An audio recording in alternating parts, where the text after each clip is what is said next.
السلام علیکم ورحمۃ اللہ وبرکاتہ۔ آج ہم العربیۃ للطالبین حصہ دوم حاتفیہ چیپٹر کے دوسرے مشق سے ہم نے 149 نمبر پیج حل کرنا ہے۔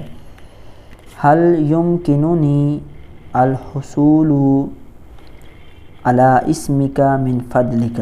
کیا ممکن ہے پہنچنا تمہارے نام پر مہربانی؟ اب مفہوم ترجمہ یہ ہوگا کہ کیا میں آپ کا نام جان سکتا ہوں؟ اسمی ریان ہوں، میرا نام ریان ہے۔ حل هذه زیارتک الاولی؟ کیا یہ زیارت کہتے ہیں دورے کو؟ کیا یہ تمہارا پہلا دورہ ہے؟ لا نہیں، لقد زرت منذ شہر تقریباً، نہیں میں نے تقریباً 1 ماہ پہلے دورہ کیا تھا۔ ما الوقت الذی تریدہ؟ آپ کیا وقت چاہتے ہیں یا کون سا وقت چاہتے ہیں؟ غداً کل، صباحاً صبح، لو امکانہ اگر ممکن ہو، کل صبح اگر ممکن ہو۔ للاسفی آسفی معذرت خواہ ہوں، لا یمکن غداً کل ممکن نہیں۔ ما المواعید المتاحۃ لدیک؟ ما المواعید کون سی تاریخیں المتاحۃ دستیاب ہیں لدیک آپ کے پاس، یعنی کون سی تاریخیں آپ کے پاس دستیاب ہیں، کون سی تاریخوں کا دن آپ کے پاس موجود ہے، کن تاریخوں میں آپ فارغ ہیں۔ ھذا الموعد یناسبک؟ یہ تاریخ کیا آپ کو مناسب ہے؟ لا یناسبنی، وہ مجھے مناسب نہیں ہے۔ ساکون علی سفر فی ذلک الیوم؟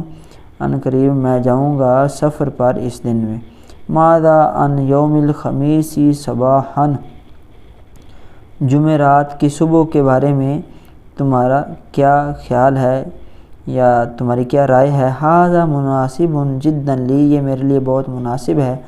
احرص، یقینی بناؤ، علی المجیء، آنا، قبل الموعد، تاریخ مقررہ وقت سے پہلے، مقررہ وقت سے پہلے آنا یقینی بناؤ۔ احرص کہتے ہیں لالچ کرنے کو، تو لالچ کے اندر اس کے لیے یہاں پہ اس لیے اس کا مفہوماً یقینی کا ترجمہ کیا ہے۔ وَهُوَ كَذَلِكَ، وہ اسی طرح انشاءاللہ اگر اللہ تعالیٰ نے چاہا۔ إِلَى اللِّقَاءِ، پھر ملاقات ہوگی۔ الوداع، إِلَى اللِّقَاء، پھر ملاقات ہوگی، یہ پھر ملیں گے۔ فی امان اللہ، اللہ کی حفاظت میں۔ مع السلامتی، سلامت رہیں، اللہ حافظ۔ الوداع۔ لما لم تحضر، تم کیوں نہیں آئے؟ فی الواقع، در حقیقت، دراصل، حدث لدی ظرف طارئ، مجھے ایک اچانک کام تھا یا مجھے ایک اچانک کام پڑ گیا۔ تو یہ امید ہے آپ کو سبق سمجھ آیا ہوگا۔ اگلے سبق میں پھر ملاقات ہوگی، تب تک کے لیے اللہ